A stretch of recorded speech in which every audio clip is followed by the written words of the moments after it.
여러분, 팔란티어 하면 보통 뭐가 떠오르시나요? 아마 대부분 AI 기업, 빅데이터 기업을 생각하실 텐데요. 물론 맞습니다. 하지만 오늘은 그 이면에 숨겨진 팔란티어의 진짜 핵심, 바로 의사결정에 대한 이야기를 해보려고 합니다. 혹시 이런 회의 경험해 보신 적 없으세요? 몇 시간 동안 멋진 발표가 이어지고 수많은 데이터들이 오가고, 그런데 딱 회의가 끝나면 머릿속에 남는 건 그래서 결론이 뭐죠? 이 한마디뿐인 그런 상황 말이에요. 이게 바로 요즘 정말 많은 기업들이 겪고 있는 딜레마입니다. 데이터는 그야말로 산더미처럼 쌓여 있는데 정작 그걸 바탕으로 한 명쾌한 결정은 내리기 어려운 현실. 지금부터 왜 그런지 한번 들여다보겠습니다. 한번 상상해 보세요. 우리 회사에는 50년이 넘는 시간 동안 데이터가 차곡차곡 쌓여 있습니다. 영업 데이터는 이쪽 부서에, 재무 데이터는 저쪽 시스템에, 공장 운영 데이터는 또 다른 곳에, 전부 제각각 섬처럼 고립되어 있죠. 그래서 보고서는 수천 개씩 만들어지는데 막상 중요한 결정을 해야 할 때가 오면 어떻게 되나요? 결국 에이 그냥 우리 경험이랑 감으로 합시다, 이렇게 되는 경우가 허다하죠. 아니, 데이터가 이렇게나 많은데 왜 중요한 결정은 이렇게까지 느리고 어려운 걸까요?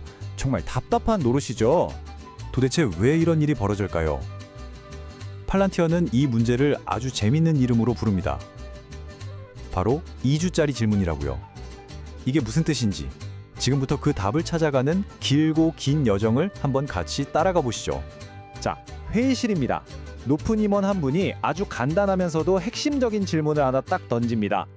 우리 3분기 수익 왜 줄었습니까? 이 질문 하나에 회사 전체가 들썩이기 시작합니다. 먼저 여러 부서로 이메일이 쫙 뿌려지고요. 재무팀은 자기네 시스템에서 데이터를 부랴부랴 뽑아내죠. 그럼 또 운영팀은 그 숫자가 맞는지 자기들 데이터랑 일일이 대조해달라는 요청을 받습니다. 이제 여러 팀이 달라붙어서 엑셀 파일들을 수작업으로 합치고 붙이고 필사적으로 연관성을 찾아 헤매는 거죠. 그리고 마침내 보고서가 완성됩니다. 언제요? 네, 2주 뒤에요. 근데 진짜 문제는 이겁니다. 그렇게 힘들게 답을 찾았을 땐 이미 다음 분기가 시작돼 버렸다는 거죠. 이건 뭐 미래를 위한 의사결정의 도구가 아니라 그냥 과거를 분석한 역사책이 되어버리는 겁니다. 그럼 어떻게 해야 할까요? 더 좋은 AI 시스템을 도입하면 해결될까요? 팔란티어는 아니! 라고 딱 잘라 말합니다. 문제는 기술이 아니라 접근 방식에 있다는 거죠. 그러면서 제안하는 게 바로 회사의 지도를 만드는 겁니다. 보통은 이 낡은 시스템들 다 버리고 새로 싹 깔자, 이렇게 생각하기 쉽잖아요. 근데 팔란티어는 정반대의 이야기를 합니다. 아니요, 있는 시스템은 그대로 두고 그걸 전부 연결합시다 라고요. 즉, 비싼 돈 들여서 다 갈아엎는 게 아니라 기존 시스템들이 서로 말을 통하게 하나의 공통된 언어를 만들어주자는 겁니다. 이 접근법의 심장과도 같은 개념이 바로 온톨로지라는 건데요. 단어가 좀 어렵죠? 근데 전혀 복잡하게 생각하실 필요 없습니다. 그냥 이렇게 생각하시면 돼요. 우리 회사의 모든 것들, 그러니까 사람, 자산, 업무 과정 같은 것들이 서로 어떻게 얽히고 설켜 있는지를 한눈에 보여주는 그런 단 하나의 거대한 통합 지도를 만든다고요. 바로 이 지점에서 우리가 팔란티어를 다시 보게 되는 겁니다. 팔란티어는 스스로를 AI 회사라고 말하기보다 의사결정 회사라고 말합니다. 목표가 단순히 똑똑한 인공지능을 만드는 게 아니라 우리 회사가 어떻게 돌아가는지 그 본질을 꿰뚫어 볼 수 있는 운영지능을 갖게 하는 거니까요. 자, 그럼 이 회사의 지도가 생기면 뭐가 달라질까요? 의사결정의 방식이 완전히 바뀝니다. 과거를 보고하는 것에서 미래를 시뮬레이션하는 것으로요. 아까 그 지긋지긋했던 2주짜리 질문 기억나시죠? 다시 한번 그 상황으로 돌아가 보겠습니다. 임원이 똑같은 질문을 던집니다. 3분기 수익 왜 감소했죠? 질문은 똑같은데 이제부터 벌어지는 일은 완전히 다릅니다. 더 이상 2주를 기다릴 필요가 없습니다. 질문과 동시에 화면에 즉각적으로 연결된 답변이 나타납니다. 근무 논의는 B 공장의 공급망 지연이었군요. 왜 지연됐지? 하고 더 들어가 보니 4번 생산 라인의 유지보수 결정 때문이었습니다. 이게 어떤 영향을 미쳤죠?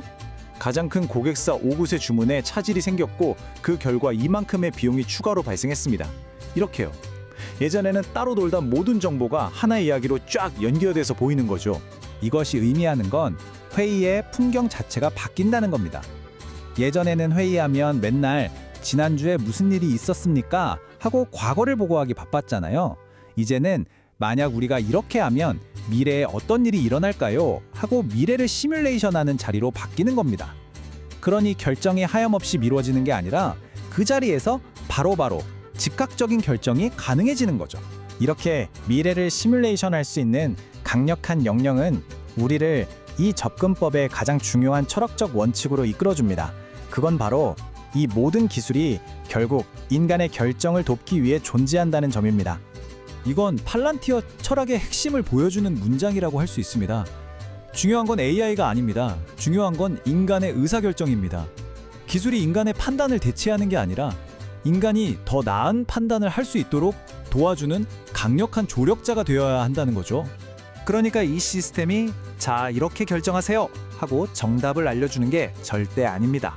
그저 리더인 당신이 더 나은 결정을 내릴 수 있도록 복잡한 상황의 전체 맥락을 투명하고 명확하게 보여줄 뿐입니다.